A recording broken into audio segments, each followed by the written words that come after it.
Hello and welcome to this premium episode number 365. I'm Cornelius Fichtner. Premium means that this interview is reserved for you, our premium subscribers. Thank you very much for joining the Project Management Podcast today and for supporting it. Decision making in project management can be hard. That is, of course, especially true if your decision making process is such that every decision you have to make must be passed up the command chain in your organization until finally someone up there has the time to review your input and make that project decision.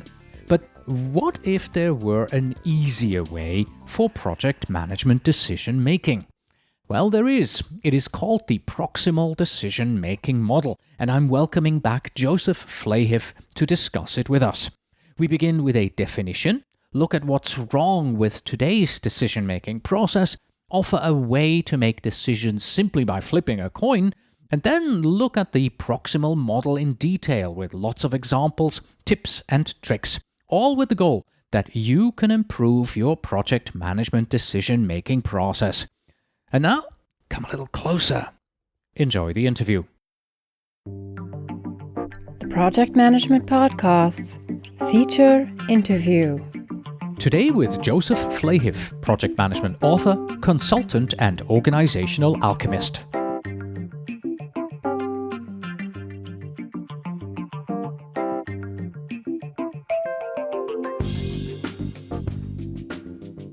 Hello, Joseph. Welcome back. Hey, Cornelius. Thank you for having me.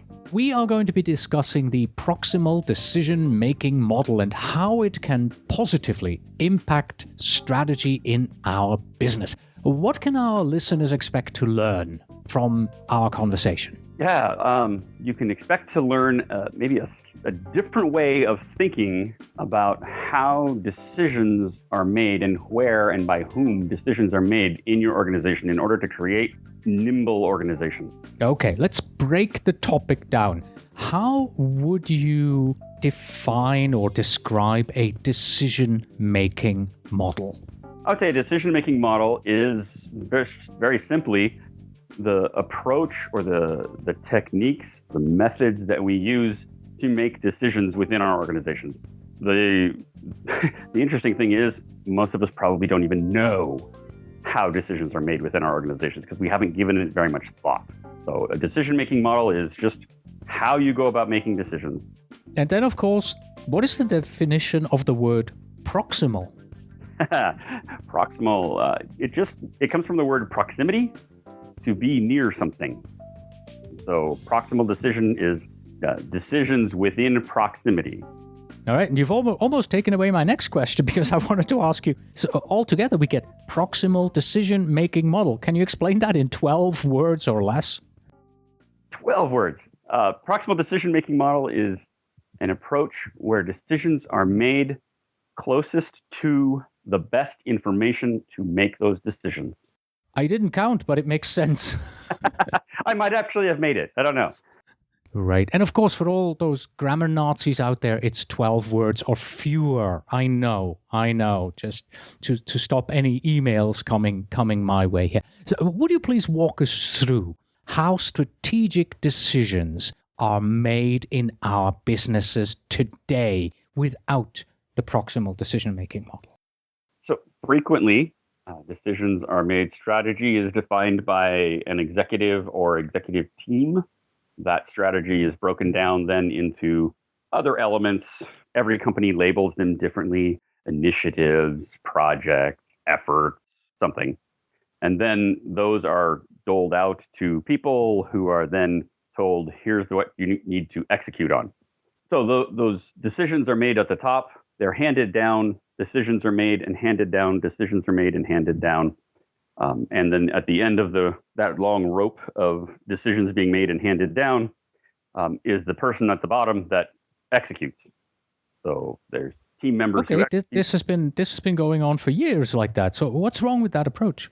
What's wrong? Well, there's not a whole lot wrong with that approach if everything is nice and slow.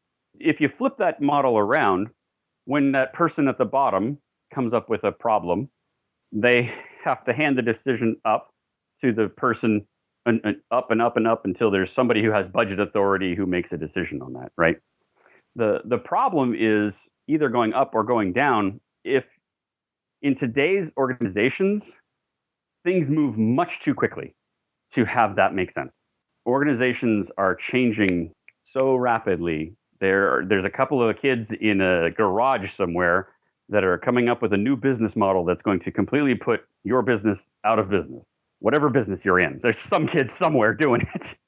So we need a faster way of making decisions. And proximal decision making is that.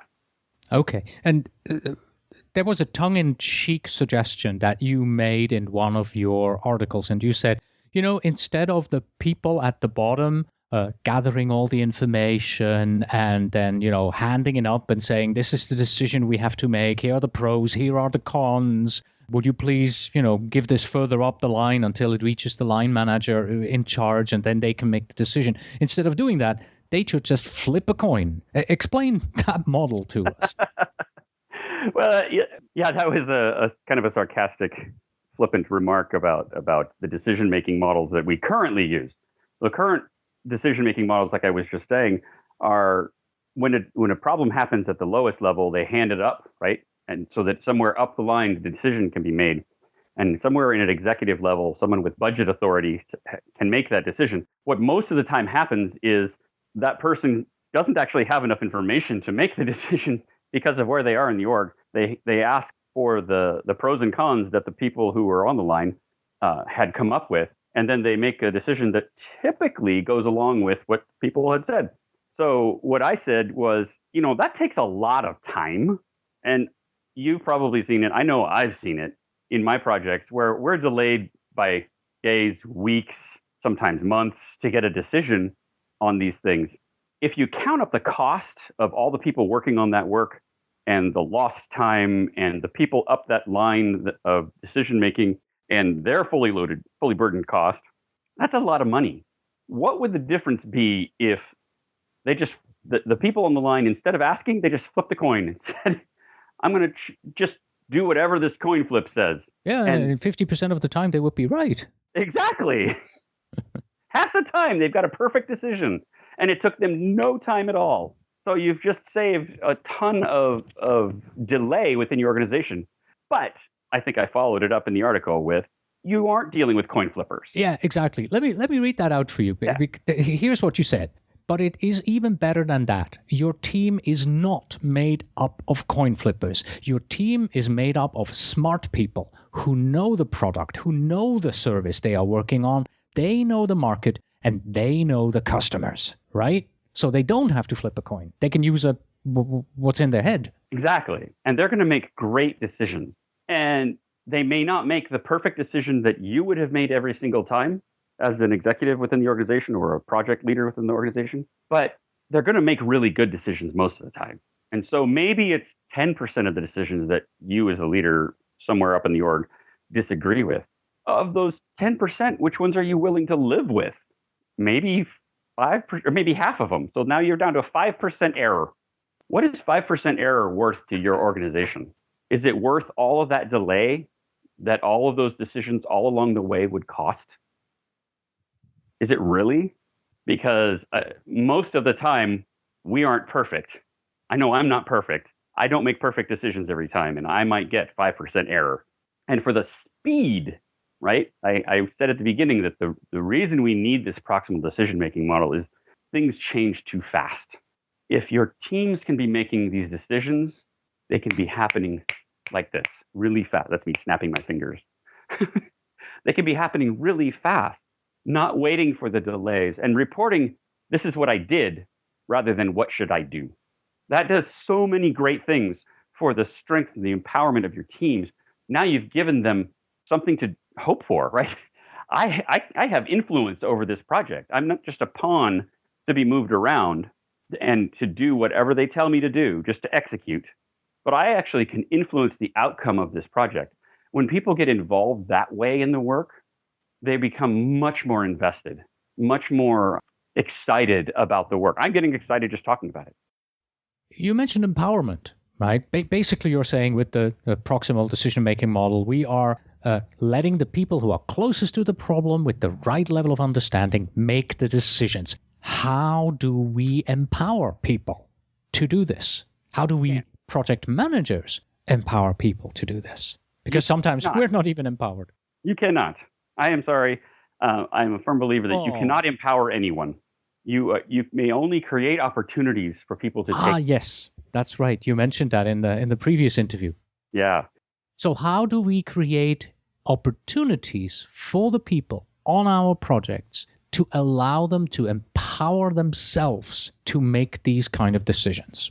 On a really simple level, just ask them, right? When they come to you, when they turn to you as a project manager, hey, what should I do about this? You just turn around and you ask them, what do you think you should do? They have opinions, pretty strongly held sometimes too. And then go with it. Even if your gut says no, it should be something different. Now, here's a piece of Proximal that we haven't covered yet. There may be times when pieces of information are needed to make a decision that aren't known at the closest level to the problem. So a slight word edit on what you said. You said the proximal decision is where the decisions are made closest to the problem, not what proximal decision making is. Proximal decision making is making the decisions closest to the best information to solve that problem. So in some cases, that may be 1 or 2 or 3 jumps up the line, right? It may be a VP because what you're talking about is more of a strategic discussion. But our first response as leaders should be to hear what the people who came to you with the problems have to say about it. And if they feel that they have enough, most often, if they feel strongly enough that they have an opinion about it, they probably have all the information necessary. You may know something else that you can add to that. And if you do, then you add it to their information and have them make the decision based on that additional piece of information. But leaving the decision for them to make is that opportunity for empowerment.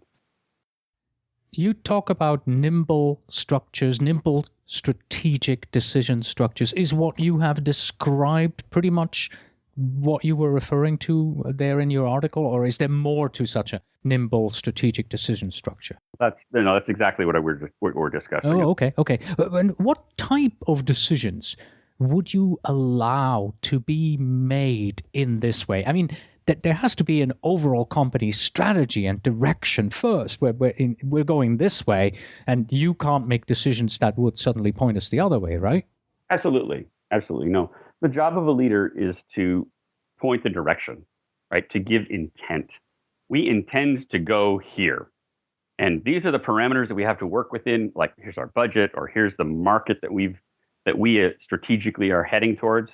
But within that, go for it, right? Make the decisions within there. I think the key is, as a leader, you want to be handing decisions away from yourself rather than pulling them to you.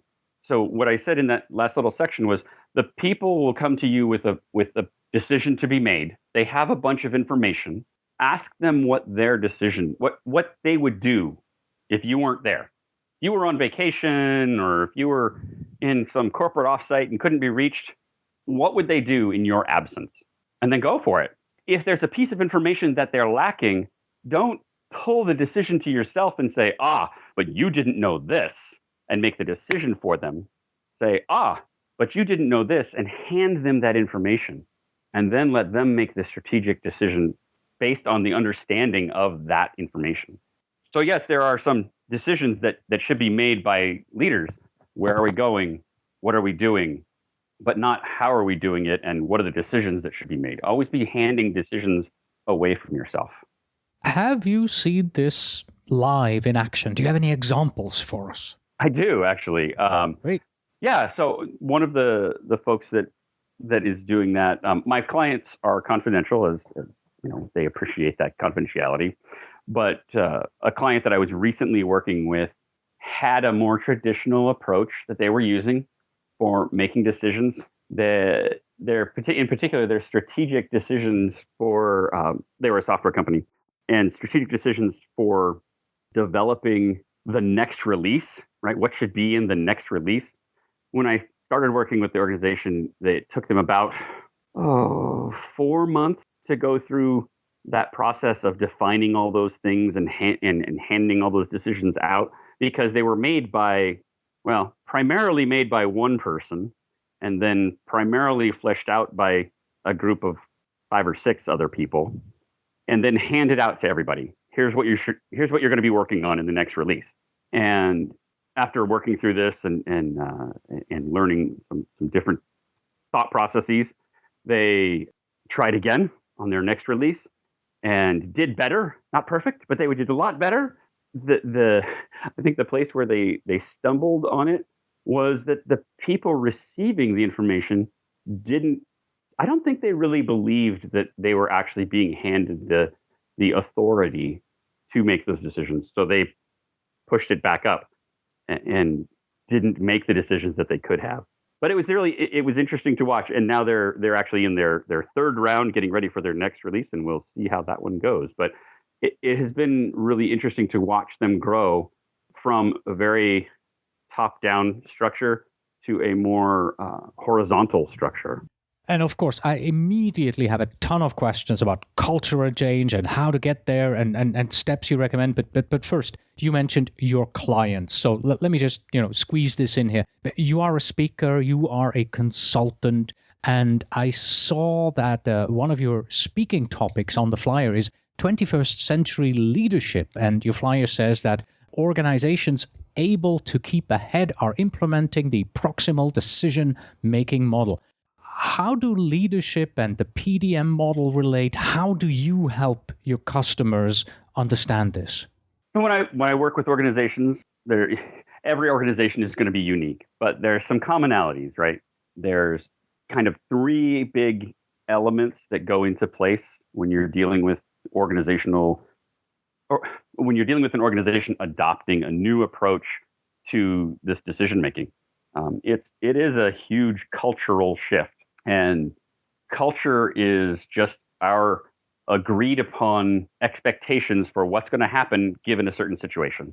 So in the organizations that I start working with, they have an agreed upon decision, not formally agreed upon, mind you, but they know what to expect when it's time for the strategic plan to come out. And so I have to work with them to, one, start with a little bit of training.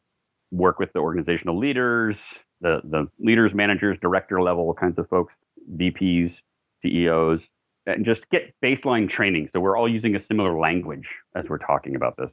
I also help them set up peer coaching model. In the peer coaching model, people will work together, leaders will work together to help themselves grow in their ability to give away decisions and have decisions be made at more proximity to the information. And then there's actual individualized coaching that myself or other people that I work with would come and work with some of the leaders there. I'm often working with the executive folks to help them understand this model, because like it or not, culture flows from the top of organizations. If leaders want to have a trusting organization, they need to start trusting. Leaders want to have an empowered organization, they need to start empowering. So I work with them to help them change their language, change their thinking, and just disseminate this approach across the rest of the organization. So it's 3 kind of things: leadership, peer coaching, and individualized coaching. Wow, fantastic. You've basically taken my question and you have answered everything that I wanted to throw at you right now, but from your example there. I mean, this is a cultural change, right? Right. Absolutely. You've answered that. You got any tips what we need to do in order to change the culture? You've answered that as well. And what are some of the steps that you would take? You've answered that as well. I think it's almost as if you're reading my mind. So let me ask you a question that you haven't answered yet. What is the hardest thing that you're normally faced when you help your customers take the step to going from a rigid structure, like you've explained, to more of the proximal decision-making model? What's the hardest thing for them to get over? I think the hardest thing for people to get over is fear. We all have it. It actually defines a lot of the ways and the reasons that we do what we do the way we do them. And when we can surface that fear, right, and understand it better, and face it and say, this is what I'm going to do, right? Then we can get past it. Nobody thinks of themselves as a courageous person before they need to be courageous, right?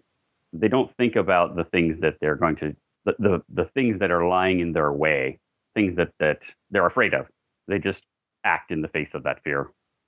So when you say fear, do you mean fear of losing power that I currently have, or fear of the unknown, whether or not this will work for us? it's both of those. Uh-huh. It's the and people wouldn't say, most people don't say explicitly, I'm afraid of losing power. They may say somebody else might be afraid of losing power, but I'm never afraid of losing. But the fear is more often that person, whoever that person is, that other person isn't going to make as good of a decision as I am. They don't have as much skin in the game. They didn't mortgage their home to start this business, so they won't make as good of a decision.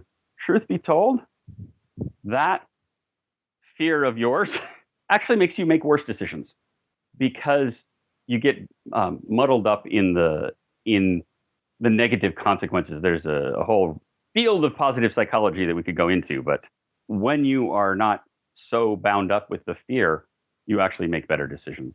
And so, it is fear of losing control, sometimes fear of losing power, but also fear that the other person's not going to do as good a job as me. Fact is, the people who work for you, who work around you, make life and death decisions every single day. They get in their car and they drive down the road. And if they didn't follow the rules and make good decisions, they and or someone else may die. They make life and death decisions every day about what the safety of their children, safety of their families, life and death decisions about their elderly parents, right? They're going to make good decisions about your business, especially if you trust them to, because now I have the weight of your trust to live up to. You've trusted me with this. I better do a good job. And how do you help the leaders in a company overcome that fear? Is it just through stories, experience? This is something very similar that I've seen in another company. They have come to me with the same problems, and here is the story of how they've overcome it. Or is there another approach that you choose? Yeah, that's absolutely part of it, because people like to know that they're not alone, right? That the problems that they're experiencing aren't unique to them, though the expression of them may be unique. The that there's a problem is not unique. So definitely sharing stories, but also working with them together. That's why the peer coaching thing is so important, because when we're lone leaders, it's really hard to do this, right? Because am I doing it right? You're second guessing yourself all the time. And if you do this peer coaching thing, then you're together with another leader, and there's a whole approach to that. I'd have to take a whole other time to explain, but you're not alone, right? And you have this other peer to help you grow through that. The fact of the matter is that many companies today, they have rigid decision-making structures in place. It is top-down. Would it be a good idea for us to, start self-empowering ourselves? For example, and I mean this, in a very positive way, self-empowering. If we are faced with a tough tactical decision, instead of simply pushing the problem up, here's the problem, here's all the information you need to make the decision, we push the solution up the line. For example, based on my understanding of the problem, and here are the facts, and here are the possible solutions, I suggest we go with X.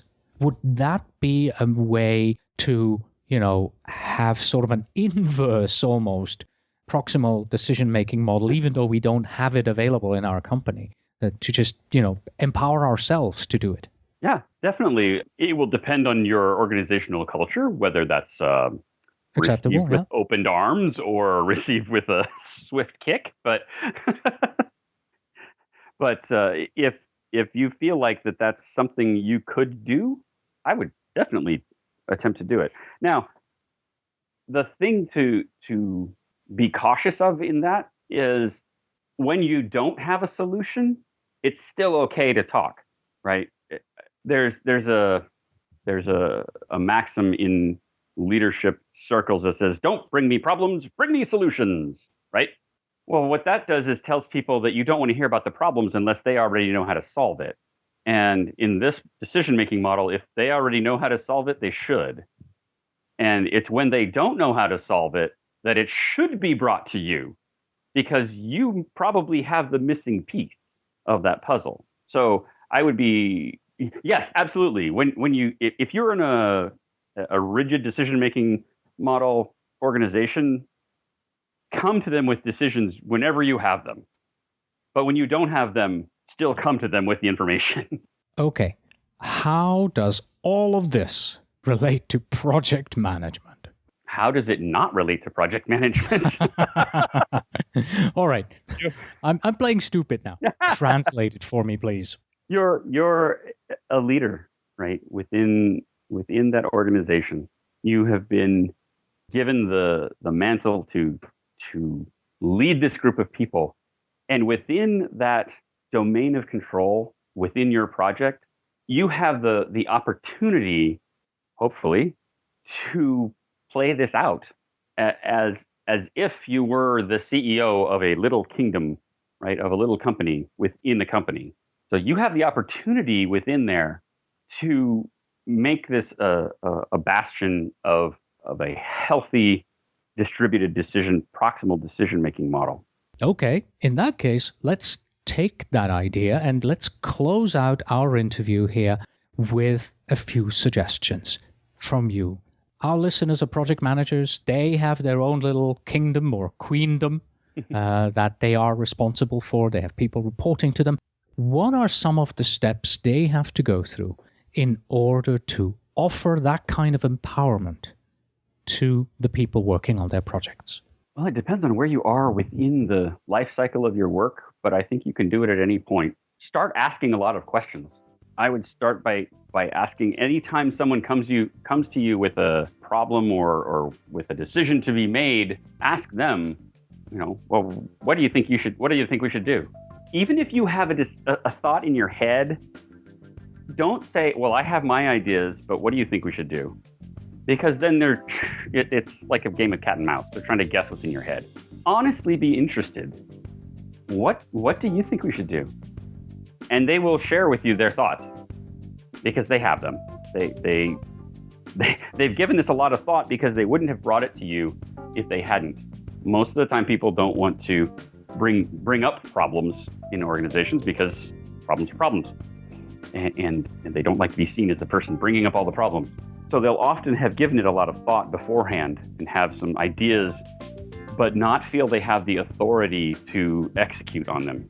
And if it is within your power, within the way your organization is structured, and it all comes down to how your organization is structured, give them that power, right?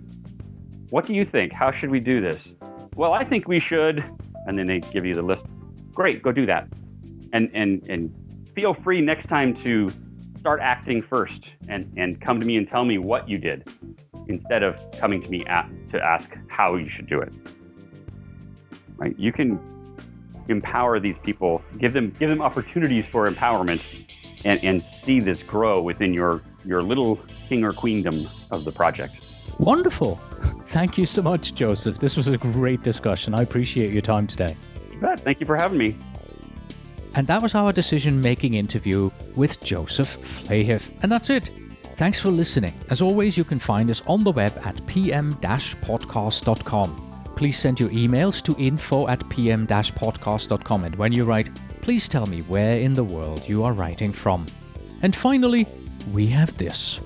Whenever you see a successful project, someone once made a courageous decision. Until next time.